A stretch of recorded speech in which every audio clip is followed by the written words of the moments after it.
La lluvia golpeaba con fuerza las ventanas del edificio en el centro de Ciudad de México, creando un sonido constante que llenaba el silencio de la madrugada. Mateo Reyes, de apenas 23 años, empujaba su carrito de limpieza por el pasillo del 10º piso, un piso al que pocos empleados de la empresa tenían acceso. Sus manos, ásperas por el trabajo, sostenían con firmeza el trapeador mientras sus ojos observaban las puertas cerradas de las oficinas. Era su tercer mes trabajando en ese edificio corporativo, y aunque el salario era modesto, necesitaba cada peso para ayudar a su madre y a sus 2 hermanas menores que vivían en Neza. El supervisor de limpieza, don Ernesto, un hombre de 60 años, con el rostro marcado por las arrugas y la experiencia, lo había llamado esa tarde con una instrucción específica. «Mateo, esta noche vas a limpiar la oficina del señor Vega. Es el jefe de toda la empresa, el mero mero. Nadie más puede entrar ahí, solo tú. Llega a las 2 de la mañana cuando no haya nadie y limpia todo perfectamente, ni toques nada que no debas tocar, ¿me entiendes?» La voz de don Ernesto había sido seria, casi amenazante, y Mateo había asentido sin hacer preguntas. Sabía que en ese trabajo lo mejor era mantener la boca cerrada y hacer lo que le ordenaban. Si te está gustando esta historia, no olvides suscribirte y déjanos un comentario diciéndonos desde dónde nos estás viendo. Ahora sigamos con la historia. El pasillo estaba iluminado por luces tenues que creaban sombras alargadas en las paredes de mármol. Mateo llegó frente a la puerta de caoba con una placa dorada que decía «Rodrigo Vega, director general». Sacó la llave maestra que don Ernesto le había dado y la insertó en la cerradura. El clic del mecanismo resonó en el silencio y la puerta se abrió lentamente, revelando una oficina espaciosa que olía a tabaco fino y cuero. Las ventanas panorámicas ofrecían una vista impresionante de la ciudad iluminada, con las luces de los edificios titilando como estrellas en la oscuridad. El escritorio de Rodrigo Vega era imponente, hecho de madera oscura y pulida, con una lámpara de bronce que proyectaba una luz cálida sobre la superficie. Mateo comenzó a limpiar metódicamente, pasando el paño por los estantes llenos de libros encuadernados en cuero, las fotografías enmarcadas que mostraban a Vega con políticos y empresarios importantes, y las estatuillas de cristal que decoraban la oficina. Cada movimiento era cuidadoso, consciente de que cualquier error podría costarle el empleo o algo peor. Cuando llegó al escritorio, Mateo sacó el limpiador y comenzó a pulir la madera. Estaba concentrado en su tarea cuando su mano rozó accidentalmente el borde inferior del escritorio. Sintió algo extraño, una pequeña irregularidad en la madera. Frunció el ceño y pasó los dedos por esa zona nuevamente. Había un pequeño botón casi imperceptible, escondido bajo el borde del escritorio. Su corazón comenzó a latir más rápido. Don Ernesto le había dicho que no tocara nada, pero la curiosidad era más fuerte que el miedo. Miró hacia la puerta cerrada y escuchó atentamente. Solo se oía el sonido de la lluvia y el zumbido lejano del aire acondicionado.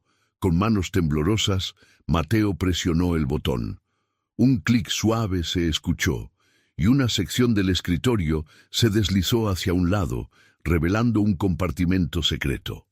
Dentro había una carpeta de cuero negro, varios fajos de billetes de alta denominación, un teléfono celular y una pequeña libreta con pasta de piel. Mateo sabía que debía cerrar el compartimento y olvidar lo que había visto, pero algo en su interior le decía que esto era importante.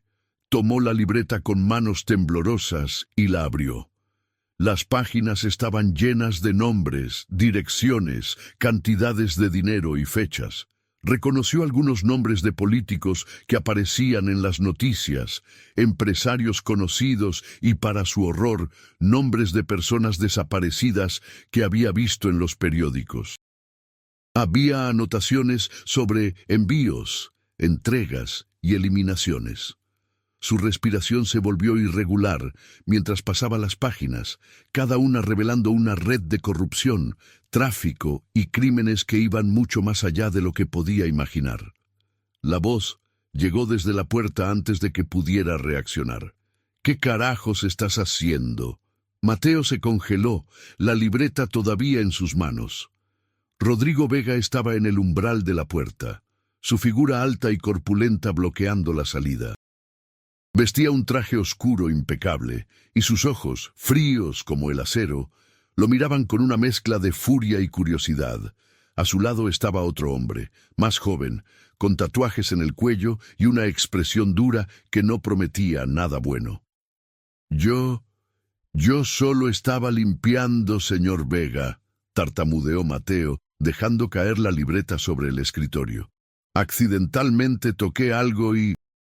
Vega caminó lentamente hacia él, sus zapatos de cuero resonando en el piso de mármol.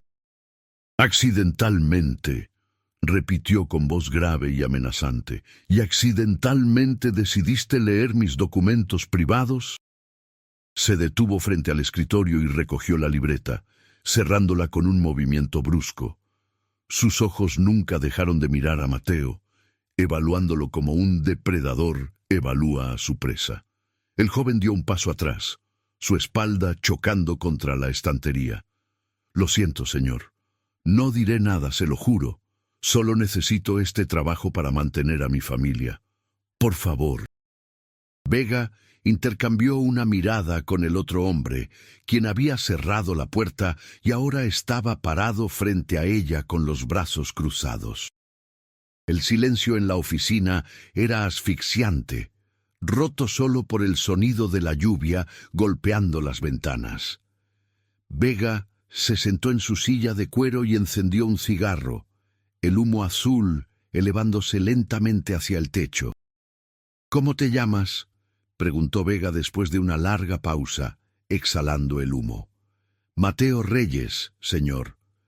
¿Cuántos años tienes, Mateo Reyes? 23, señor. Vega asintió lentamente estudiándolo. 23 años y ya estás metido en algo que no comprendes. ¿Sabes quién soy realmente? Mateo tragó saliva. El director general de la empresa, señor. Una sonrisa fría apareció en los labios de Vega.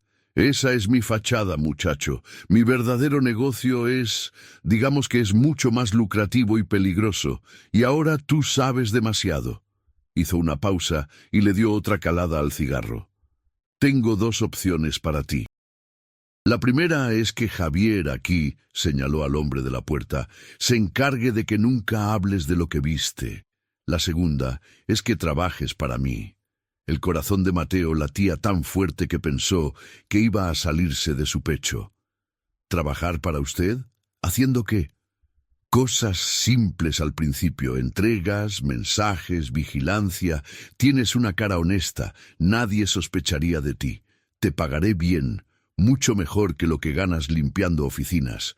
Pero si aceptas, no hay vuelta atrás. Una vez que estés dentro, estás dentro para siempre. ¿Entiendes?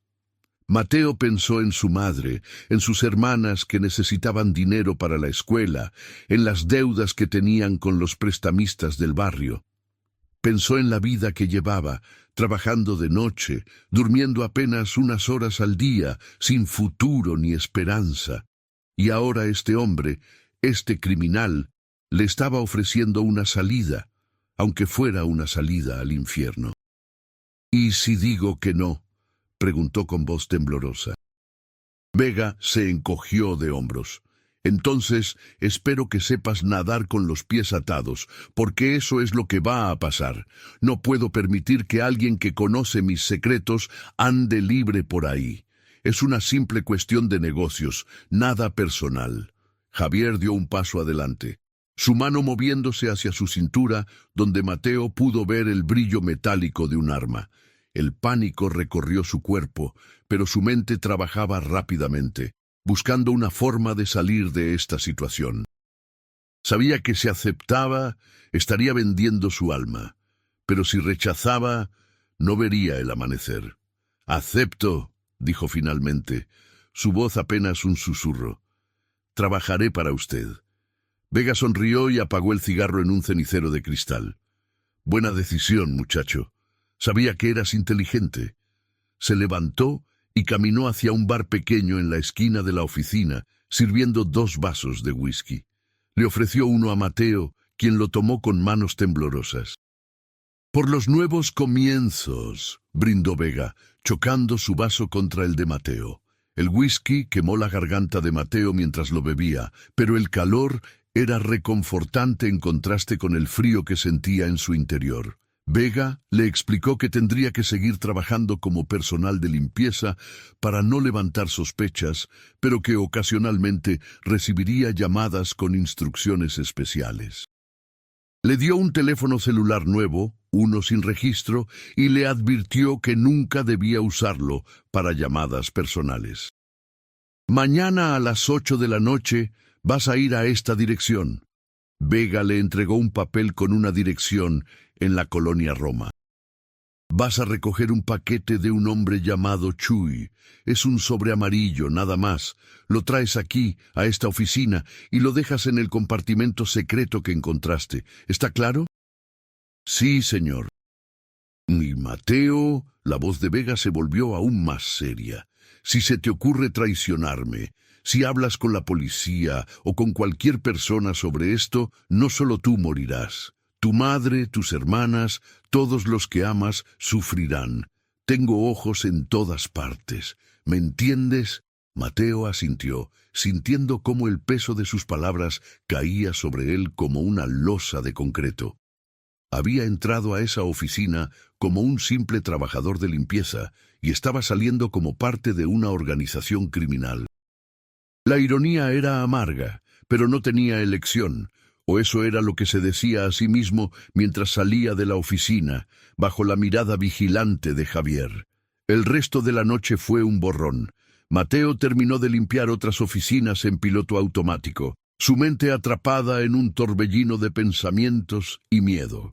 Cuando finalmente salió del edificio al amanecer, la ciudad comenzaba a despertar. Los vendedores ambulantes montaban sus puestos, los trabajadores se apresuraban hacia el metro, y la vida continuaba como si nada hubiera cambiado. Pero para Mateo, todo había cambiado. Llegó a su casa en Neza cuando el sol ya estaba alto en el cielo. La pequeña vivienda de 2 habitaciones estaba en silencio. Su madre, Carmen, estaba en la cocina preparando el desayuno, su rostro cansado pero con una sonrisa cuando lo vio entrar. «¿Cómo estuvo el trabajo, mijo?», me preguntó, sirviendo café en una taza desportillada. «Bien, mamá. Todo bien», mintió Mateo, evitando su mirada. No podía decirle la verdad, no podía ponerla en peligro con esa información. Sus hermanas, Lucía de 16 años y Sofía de 14, estaban arreglándose para la escuela. Lucía necesitaba dinero para los libros del próximo semestre y Sofía había mencionado que el uniforme se le estaba quedando pequeño. Mateo pensó en el dinero que Vega le había prometido, en cómo podría resolver todos esos problemas, pero ¿a qué precio? Después de desayunar, se fue a su habitación, que compartía con sus hermanas dividida por una cortina. Se tiró en la cama angosta y miró el techo manchado por la humedad. El teléfono que Vega le había dado estaba escondido bajo su almohada, como un recordatorio constante de la decisión que había tomado. Cerró los ojos, pero no pudo dormir. Las imágenes de la libreta, los nombres, las anotaciones sobre personas desaparecidas, todo daba vueltas en su cabeza. A las 7 de la noche, Mateo se levantó y se preparó para su primera misión. Se vistió con ropa casual, una chamarra oscura y jeans, tratando de verse lo más normal posible. Le dijo a su madre que tenía que hacer un mandado para el trabajo y salió de la casa. El viaje en metro hasta la colonia Roma fue largo, lleno de gente que regresaba de sus trabajos, ajenos a la ansiedad que consumía a Mateo. La dirección lo llevó a un edificio antiguo en una calle tranquila. Subió las escaleras hasta el tercer piso y tocó la puerta del apartamento 302. Un hombre de mediana edad, con el cabello grasoso y una mirada desconfiada, abrió la puerta. Tenía una cicatriz que le cruzaba la mejilla izquierda. —¿Eres el que manda, Vega? —preguntó Chuy, sin invitarlo a pasar. —Sí. Chuy desapareció dentro del apartamento y regresó con un sobre amarillo, grueso y sellado. —Dile a Vega que todo está listo para el viernes. Ya sabes, lo de Monterrey. Mateo tomó el sobre sin decir nada y se fue rápidamente. El peso del sobre en su chamarra era como llevar una bomba. No sabía qué contenía, pero sabía que era parte de algo peligroso e ilegal. De regreso en el metro, observaba a su alrededor paranoicamente, convencido de que todos lo miraban, de que sabían lo que llevaba. Llegó al edificio corporativo a las 9 de la noche. El guardia de seguridad, don Felipe, lo saludó como siempre. —¿Otra noche de trabajo, Mateo? —Sí, don Felipe, hay que chambear —respondió con una sonrisa forzada. Subió al 10º piso y entró a la oficina de Vega usando la llave maestra. La oficina estaba vacía y oscura. Encendió la lámpara del escritorio, presionó el botón secreto y colocó el sobre en el compartimento. Cerró todo cuidadosamente y salió de la oficina sintiendo un alivio momentáneo de haber completado su tarea. Pero ese alivio fue de corta duración. El teléfono que Vega le había dado vibró en su bolsillo. Era un mensaje de texto. Buen trabajo. Mañana mismo horario, diferente lugar, te envío la dirección. Así comenzaron las semanas siguientes. Mateo hacía entregas, recogía paquetes, llevaba mensajes. Cada tarea era simple en apariencia, pero sabía que estaba participando en algo mucho más grande y oscuro. El dinero comenzó a llegar, y con él, la capacidad de mejorar la vida de su familia. Compró los libros para Lucía, un uniforme nuevo para Sofía, pagó las deudas con los prestamistas. Su madre estaba feliz, pero confundida. —¿De dónde sacas tanto dinero, Mateo? ¿Te aumentaron el sueldo? —preguntó Carmen una noche mientras cenaban. —Me dieron un bono por buen desempeño, mamá. —Y algunas propinas de los jefes —mintió nuevamente, sintiendo cómo la culpa lo carcomía por dentro. Una noche, 3 semanas después de haber comenzado a trabajar para Vega, recibió una llamada en lugar de un mensaje de texto. Era Javier. —Mateo, esta noche tienes un trabajo diferente. Vas a acompañarme a una reunión. Necesitamos a alguien que se vea inocente y tú cumples con el perfil. Te recojo en media hora en la esquina de tu casa. Antes de que pudiera responder, Javier colgó. Mateo se vistió rápidamente y salió de la casa. Javier lo recogió en un auto negro con vidrios polarizados. En el asiento trasero había otro hombre que Mateo no conocía, corpulento y con una mirada que helaba la sangre. —¿A dónde vamos? —preguntó Mateo, tratando de sonar casual. —A una reunión de negocios en Polanco. Tú solo quédate callado y observa. Si alguien te pregunta algo, dices que eres el asistente de Vega. Nada más. El auto atravesó la ciudad hasta llegar a un restaurante elegante en Polanco. Entraron por una puerta lateral y fueron conducidos a un salón privado en el 2º piso. Había 5 hombres sentados alrededor de una mesa, todos vestidos con trajes caros, bebiendo vino y fumando puros. Vega estaba en la cabecera de la mesa. —Ah, Javier, llegas tarde —dijo Vega sin levantar la vista de los documentos que tenía frente a él. Luego miró a Mateo. —¿Y trajiste al muchacho? —Bien, que se siente allá en la esquina y no haga ruido. Mateo se sentó en una silla junto a la pared, tratando de hacerse invisible. La reunión comenzó, y aunque intentaba no prestar atención, no podía evitar escuchar.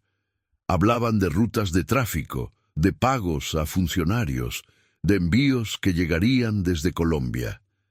Mencionaban cantidades de dinero que Mateo nunca había imaginado. También hablaban de personas que habían causado problemas y cómo resolver esos problemas de manera permanente. Uno de los hombres, un tipo delgado con gafas, expresó preocupación. Hay un periodista en Guadalajara que está investigando demasiado. Ha estado hablando con testigos, revisando registros. Se está acercando peligrosamente a nuestra operación. Vega asintió pensativamente. ¿Cómo se llama?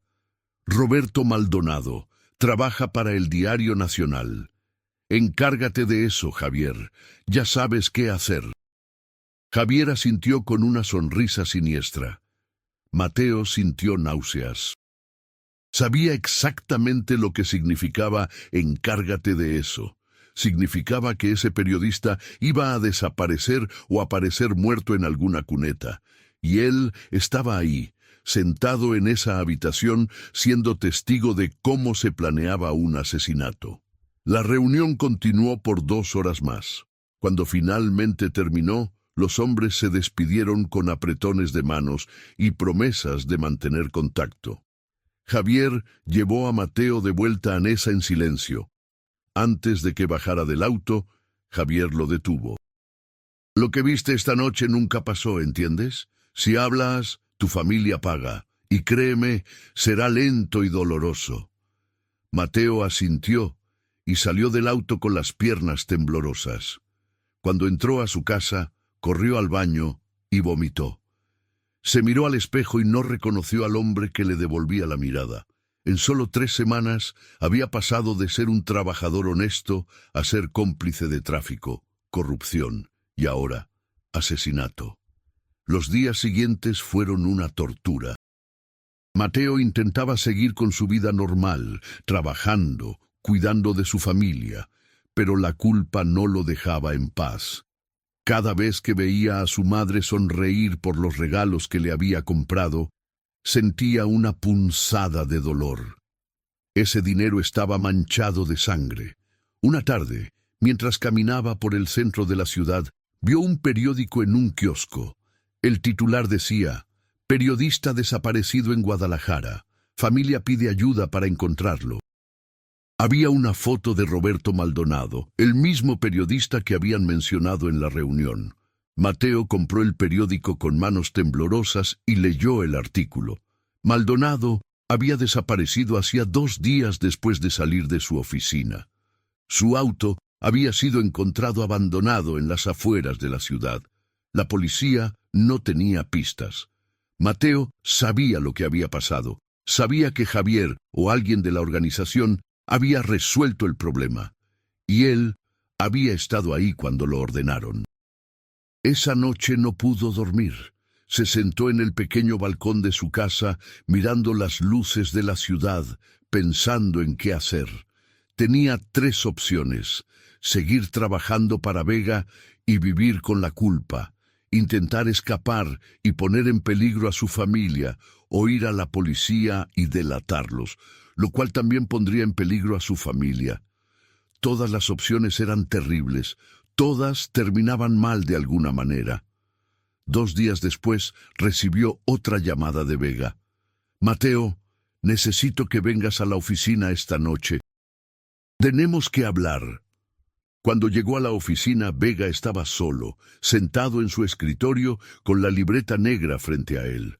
Le indicó a Mateo que se sentara. «Has hecho un buen trabajo estas semanas, muchacho.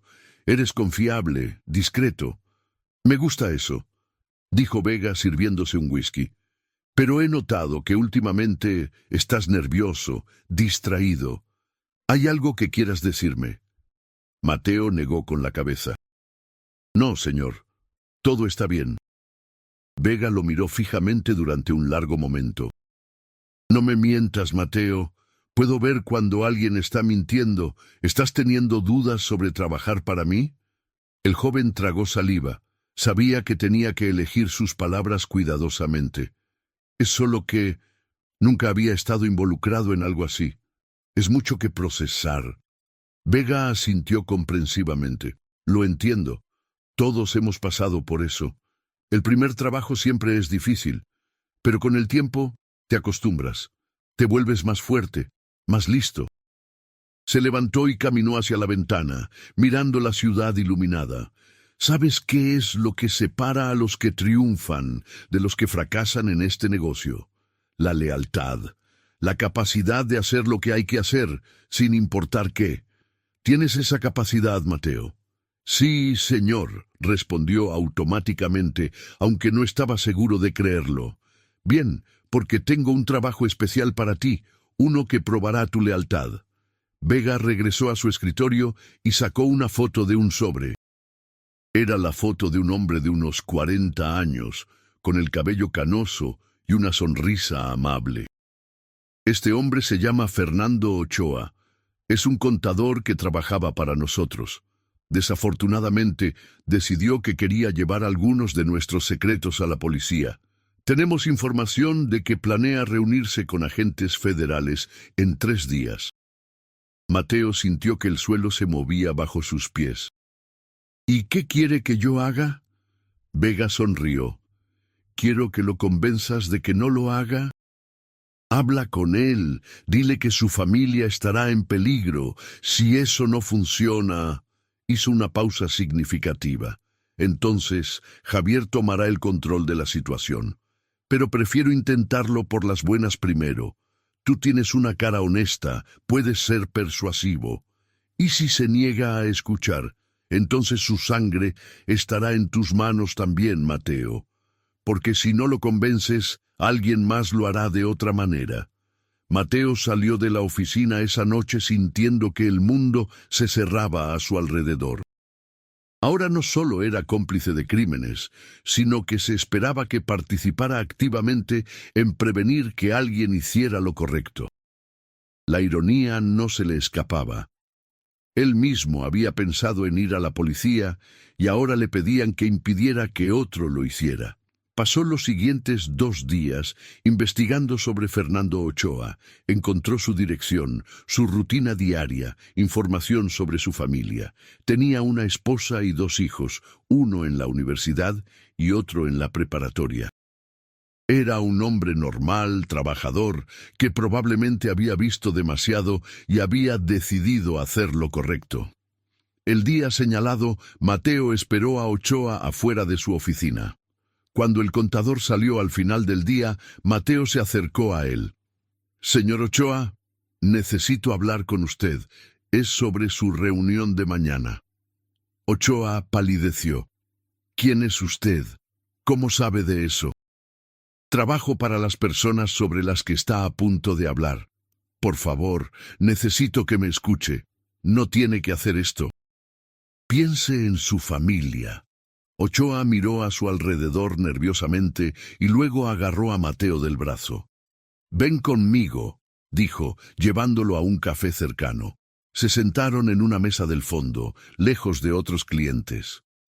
«Mira, muchacho, no sé quién te envió, pero no me vas a hacer cambiar de opinión», dijo Ochoa con voz firme pero asustada. «He visto cosas terribles. He movido dinero que viene de la muerte y el sufrimiento de personas inocentes. He falsificado documentos que han permitido que criminales sigan libres. No puedo seguir viviendo con esa culpa». Mateo se inclinó hacia adelante. «Lo entiendo, créame que sí, pero si habla, no solo usted morirá. Su esposa, sus hijos, todos estarán en peligro. Estas personas no tienen piedad. ¿Y qué sugieres que haga? ¿Que siga siendo parte de esto hasta que un día me eliminen porque sé demasiado? Ya tomé mi decisión. Mañana voy a reunirme con los federales y voy a contarles todo. Después, mi familia y yo entraremos en protección de testigos». «No funcionará», insistió Mateo. «Tienen contactos en todas partes, incluso en las agencias federales. No hay lugar donde pueda esconderse». Ochoa lo miró con tristeza. «Entonces, moriré intentando hacer lo correcto. Prefiero eso a vivir como un cobarde». Se levantó de la mesa. Y si tienes algo de conciencia, muchacho, tú también deberías salir de esto mientras puedas. Mateo se quedó sentado, viéndolo salir del café. Las palabras de Ochoa resonaban en su mente. Moriré intentando hacer lo correcto. Esa noche llamó a Vega y le reportó que Ochoa no había cambiado de opinión. «Está bien, Mateo. Hiciste tu parte, ahora nosotros nos encargamos», dijo Vega con voz fría. A la mañana siguiente, Mateo vio en las noticias que Fernando Ochoa había muerto en un accidente automovilístico de camino a su reunión con los federales. Su auto había sido encontrado en el fondo de un barranco. Las autoridades lo catalogaron como un accidente causado por exceso de velocidad, pero Mateo sabía la verdad. Sabía que Javier o alguien más lo había sacado de la carretera.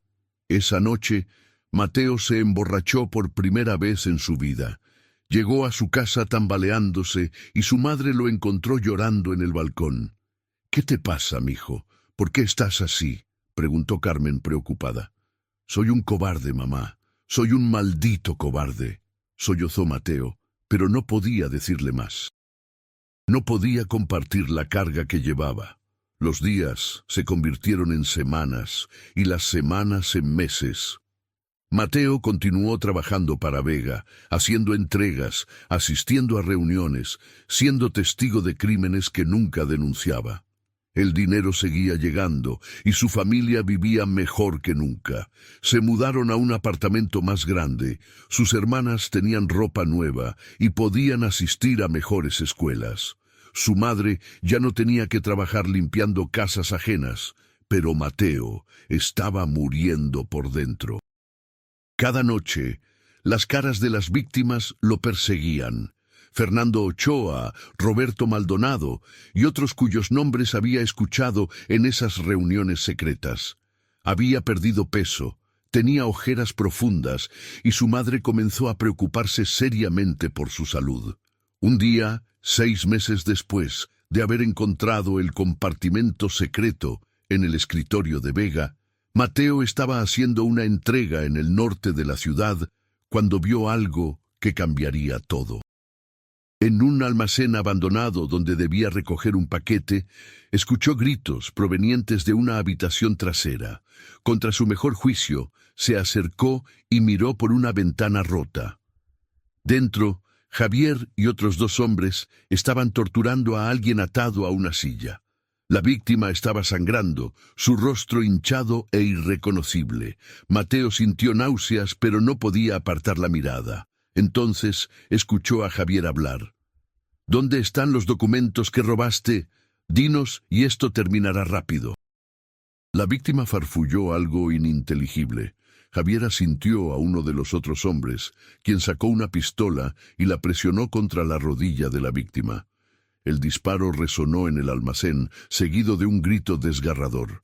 Mateo retrocedió, respirando agitadamente. Esto era diferente a escuchar sobre crímenes en reuniones o leer sobre ellos en periódicos. Esto era presenciar la violencia en tiempo real, ver el sufrimiento humano causado por la organización para la que trabajaba. Recogió el paquete que había ido a buscar y salió corriendo del almacén. Esa noche no pudo dormir. Las imágenes de la tortura se repetían en su mente una y otra vez. Se dio cuenta de que había cruzado un punto sin retorno.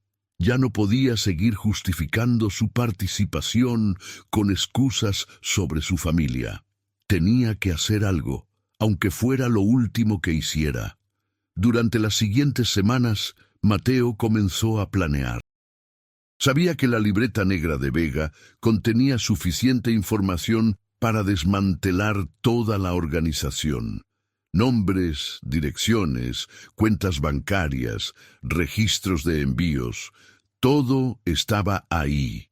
Si pudiera conseguir esa libreta y entregarla a las autoridades correctas, podría terminar con esto de una vez por todas. El problema era cómo hacerlo sin poner en peligro a su familia. Necesitaba un plan, uno que les diera tiempo de escapar antes de que Vega se diera cuenta de la traición.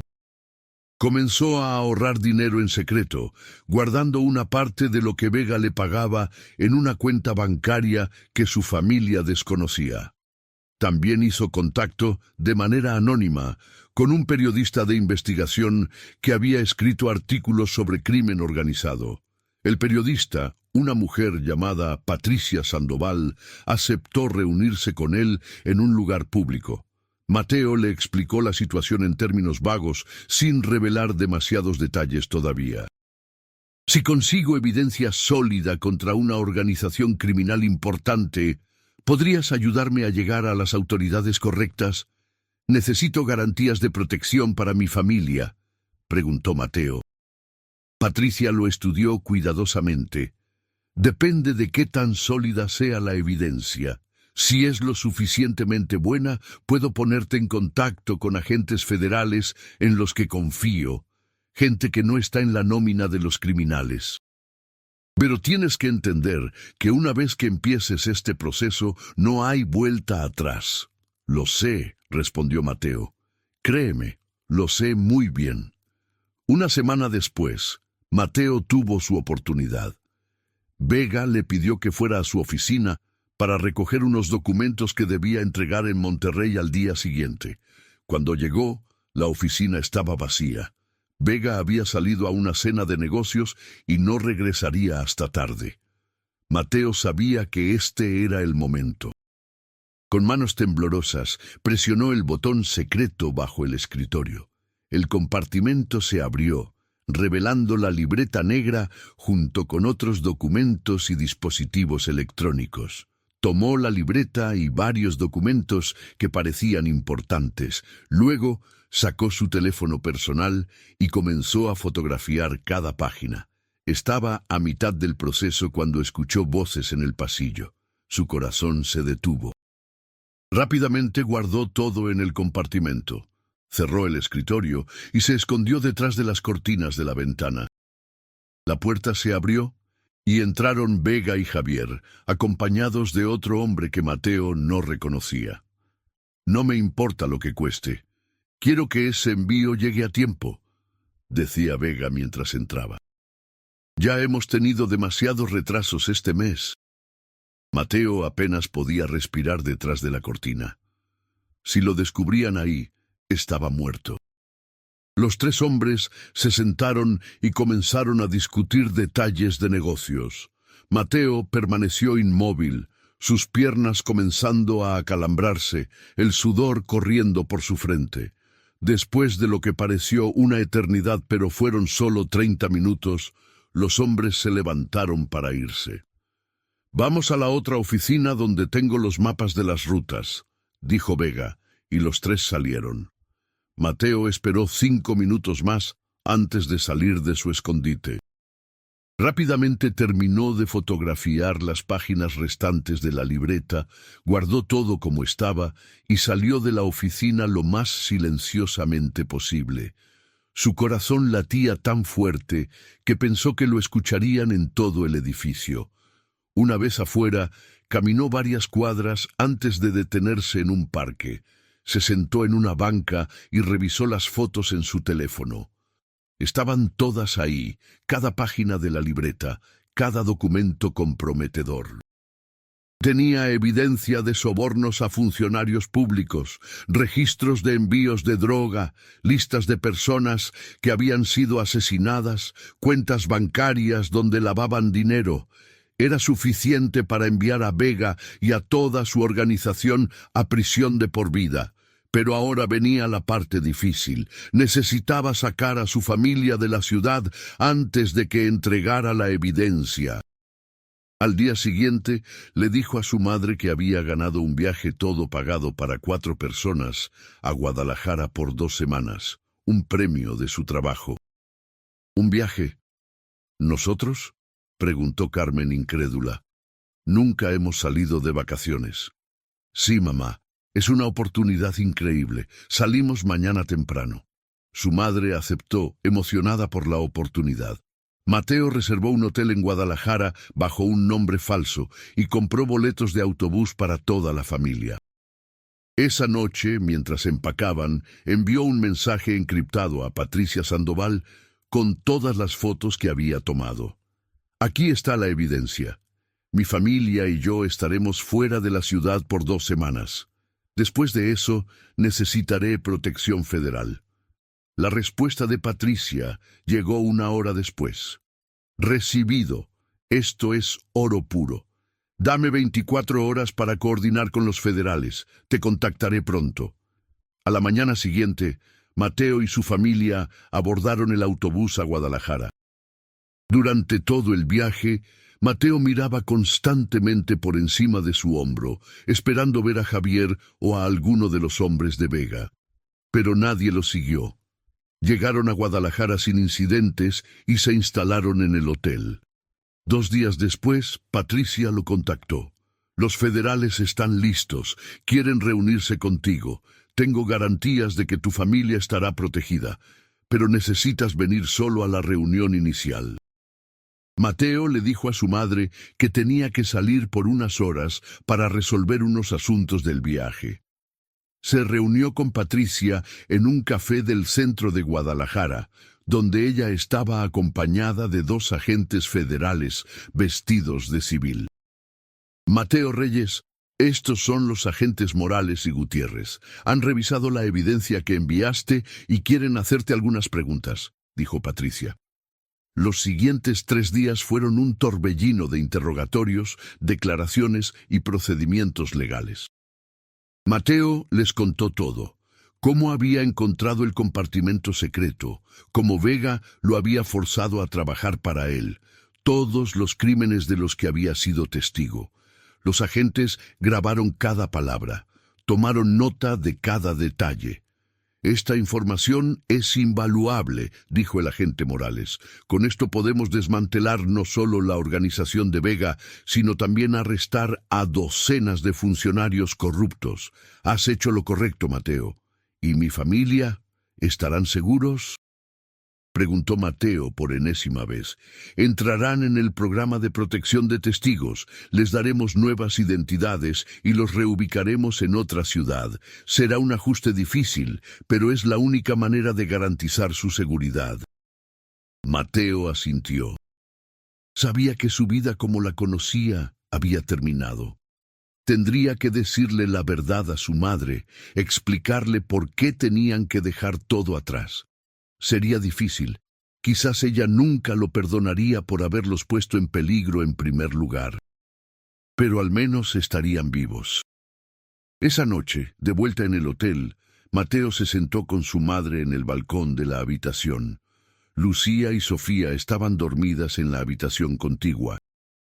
«Mamá, tengo que decirte algo importante», comenzó, su voz temblorosa. Carmen lo miró con preocupación. «¿Qué pasa, mijo? Me has tenido preocupada estos últimos meses». Mateo le contó todo. Cada detalle de cómo había encontrado el secreto en el escritorio de Vega, cómo había sido forzado a trabajar para una organización criminal, los crímenes que había presenciado, y finalmente, cómo había decidido traicionarlos y entregar la evidencia a los federales. Su madre escuchó en silencio, su rostro pasando por una gama de emociones: sorpresa, horror, decepción y finalmente, tristeza. Cuando terminó, Carmen permaneció en silencio por un largo momento. Lágrimas corrían por sus mejillas. «Todo este tiempo», dijo finalmente, «todo ese dinero venía de eso. Lo siento, mamá. Siento tanto habernos puesto en peligro. Pensé que estaba haciendo lo correcto, ayudándolos, pero solo empeoré las cosas». Carmen tomó las manos de su hijo entre las suyas. «Cometiste un error terrible, Mateo, pero al final encontraste el valor para hacer lo correcto. Eso es lo que importa». Hizo una pausa, secándose las lágrimas. «¿Qué va a pasar ahora?»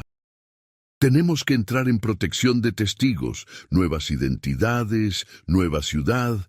Ya no podemos ser los reyes de Nesa». «¿Y tus hermanas? ¿Sus escuelas? ¿Sus amigos?» «Lo siento, mamá. Tendrán que dejarlo todo. Es la única manera de mantenernos seguros». Esa conversación fue una de las más difíciles de la vida de Mateo. Al día siguiente tuvieron que contarles a Lucía y Sofía. Ambas lloraron, furiosas y asustadas. Lucía, especialmente, estaba devastada. Tenía que dejar a su novio, sus amigos, sus sueños de ir a la universidad en la Ciudad de México. ¿Cómo pudiste hacernos esto?, le gritó a Mateo. «Destruiste nuestras vidas». «Lo sé», respondió Mateo, las lágrimas corriendo por su rostro. «Y viviré con esa culpa el resto de mi vida. Pero si no hubiera hecho esto, eventualmente nos habrían matado a todos. No tenía opción». Una semana después, los operativos federales comenzaron. La noticia explotó en todos los medios. Desmantelada gran organización criminal en Ciudad de México. Detenidos empresarios, políticos y funcionarios públicos. Rodrigo Vega fue arrestado en su oficina, junto con Javier y docenas de otros miembros de la organización. Patricia Sandoval publicó una serie de artículos detallando la red de corrupción, basándose en la evidencia que Mateo había proporcionado. Mateo y su familia vieron las noticias desde una casa segura en Querétaro, donde los federales los habían reubicado temporalmente. Ver a Vega esposado, siendo llevado por los agentes, dio a Mateo una sensación de alivio mezclada con miedo. Sabía que aunque Vega estuviera tras las rejas, su organización tenía tentáculos por todas partes. Alguien vendría a buscarlos eventualmente. 2 meses después, la familia Reyes dejó de existir. Ahora eran los García, viviendo en una ciudad del norte del país que los federales se negaron a revelar. Mateo tenía un nuevo nombre, nueva documentación, un nuevo trabajo en una pequeña empresa de contabilidad. Sus hermanas asistían a nuevas escuelas bajo nuevos nombres. Su madre trabajaba medio tiempo en una tienda local. La adaptación fue difícil. Lucía cayó en una depresión profunda durante los primeros meses, apenas saliendo de su habitación. Sofía se volvió retraída y desconfiada. Carmen luchaba con la culpa de haber disfrutado del dinero manchado de sangre, aunque no hubiera sabido de dónde venía. Pero lentamente, muy lentamente, comenzaron a construir una nueva vida. Mateo asistía a terapia 2 veces por semana, lidiando con el trauma de todo lo que había vivido y presenciado. Comenzó a escribir sus experiencias en un diario, procesando sus emociones a través de las palabras. 1 año después del arresto de Vega, Mateo recibió una llamada de Patricia Sandoval. «El juicio comienza la próxima semana. Necesitarán tu testimonio. Es seguro, lo más seguro posible. Tendrás protección completa, entrarás y saldrás del tribunal en vehículos blindados. Tu identidad será protegida, testificarás detrás de un biombo». Mateo aceptó. Sabía que su testimonio era crucial para asegurar que Vega y los otros pasaran el resto de sus vidas en prisión. El día del juicio fue transportado a Ciudad de México en un convoy federal. El tribunal estaba lleno de periodistas, familiares de las víctimas y espectadores curiosos. Cuando llegó su turno de testificar, Mateo caminó hacia el estrado detrás del biombo que ocultaba su identidad. Podía ver a Vega sentado en la mesa de los acusados, su rostro impasible. Pero Mateo ya no tenía miedo. Había vivido con miedo durante más de 1 año y estaba cansado. Testificó durante 3 días completos, detallando todo lo que había visto y experimentado. Habló sobre los crímenes, las víctimas, la corrupción. Su voz era firme, clara. Las palabras fluían con facilidad porque eran la verdad. El fiscal presentó las fotografías que Mateo había tomado de la libreta negra como evidencia. Una a una, cada página fue proyectada en una pantalla gigante en el tribunal. Los murmullos y gasps de sorpresa llenaron la sala, mientras las personas veían la magnitud de la operación criminal. Cuando Mateo terminó su testimonio, el juez le agradeció por su valor. El abogado defensor intentó desacreditarlo, pintándolo como un criminal también, como alguien que había participado voluntariamente en los crímenes. Pero Mateo mantuvo su compostura. «Es verdad que participé», admitió, «y viviré con esa culpa el resto de mi vida, pero cuando tuve la oportunidad de hacer lo correcto, la tomé. Eso es lo único que importa ahora». 3 meses después, el veredicto llegó. Rodrigo Vega y sus principales asociados fueron declarados culpables de múltiples cargos, incluyendo tráfico de drogas, lavado de dinero, soborno y asesinato. Vega recibió múltiples cadenas perpetuas sin posibilidad de libertad condicional. Javier y otros miembros de alto rango recibieron sentencias similares. Mateo recibió la noticia en su nueva casa, rodeado de su familia. Por primera vez en más de un año, sintió que podía respirar. La pesadilla finalmente había terminado, o al menos ese capítulo de la pesadilla. Los años pasaron. La familia se adaptó a su nueva vida. Lucía eventualmente se graduó de la universidad bajo su nuevo nombre, estudió psicología, motivada por sus propias experiencias de trauma y recuperación. Sofía se convirtió en una artista, expresando sus emociones a través de pinturas oscuras pero hermosas que reflejaban su viaje interior.